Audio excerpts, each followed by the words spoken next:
Kita kan sering ya dengar cerita-cerita tentang para nabi dan rasul yang diutus ke berbagai kaum. Tapi pernah nggak sih kita berhenti sejenak dan benar-benar mikir, kenapa ya mereka harus diutus? Misi utamanya tuh apa sih sebenarnya? Nah, di bahasan kali ini, kita bakal coba kupas tuntas soal itu. Pertanyaannya kelihatannya simpel ya kan? Kenapa para nabi dan rasul diutus ke dunia? Masalah apa sih yang sebetulnya lagi coba mereka bereskan? Nah, pertanyaan inilah yang bakal jadi panduan kita buat ngebongkar semuanya. Oke, langsung aja kita bedah jawabannya. Kita mulai dari misi praktis mereka ya, tugas mereka di lapangan, di tengah-tengah masyarakat. Gampangnya, misi ini bisa kita bagi jadi 3 tugas utama yang semuanya saling nyambung. Yang pertama, tugas mereka itu ngasih petunjuk, semacam peta jalan gitu deh, biar hidup kita lurus dan benar. Terus yang kedua, meluruskan akidah atau keyakinan. Kadang kan seiring waktu, keyakinan itu bisa melenceng. Nah, tugas mereka meluruskan itu lagi. Dan yang ketiga, ini nih pondasinya, yaitu menegakkan tauhid. Terus, tauhid itu apa sih? Gini deh, sederhananya, tauhid itu inti dari segalanya. Keyakinan dan ibadah kita itu cuma buat satu Tuhan, nggak ada yang lain.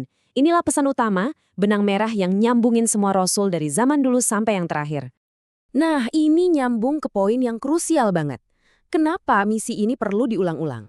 Ya karena masyarakat itu kan nggak statis, selalu berubah. Zaman ganti, kebiasaan ganti, keyakinan juga bisa geser. Makanya para rasul ini datang, ibaratnya kayak kompas yang nunjukin lagi arah yang benar buat umat manusia. Oke, jadi kita udah tahu nih apa tugas mereka. Tapi ini justru bikin kita mikir lebih jauh lagi. Kenapa harus diutus berulang-ulang? Kenapa nggak sekali aja cukup? Nah, ternyata di baliknya ada 2 alasan teologis yang fundamental banget. Alasan pertama, itu buat menegakkan apa yang disebut hujah. Hujah itu apa? Anggap aja ini kayak bukti yang super kuat yang nggak bisa disangkal lagi. Jadi pesannya tuh udah disampaikan dengan jelas banget lewat para utusan, sampai nggak ada lagi celah buat orang bilang, saya nggak tahu, atau saya ragu-ragu. Dan dampaknya ini gede banget loh. Tujuannya apa? Biar nanti di akhirat nggak ada lagi yang bisa ngeles, nggak ada lagi yang bisa bilang, duh saya kan nggak pernah dikasih tahu, atau nggak ada yang ngingetin saya. Buktinya udah ada, pesannya udah sampai. Tapi tunggu dulu, ini bukan cuma soal bukti dan keadilan aja. Ada alasan kedua, dan yang ini lebih menyentuh.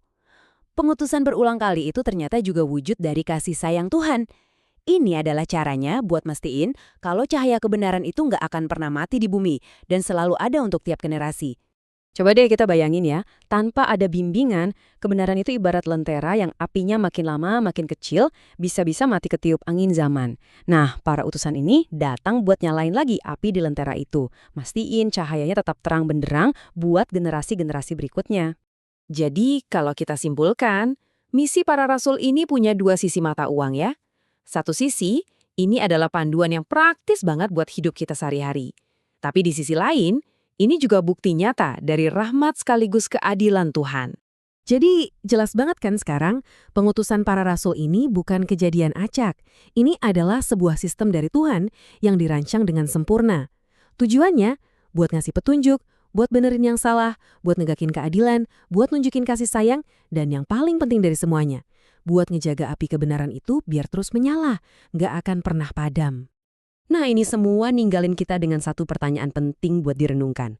Kalau misinya adalah soal bimbingan yang terus-menerus, gimana caranya kita di zaman sekarang ini yang serba cepat berubah bisa ikut andil menjaga nilai-nilai kebenaran itu biar tetap hidup, tetap murni, dan tetap relevan?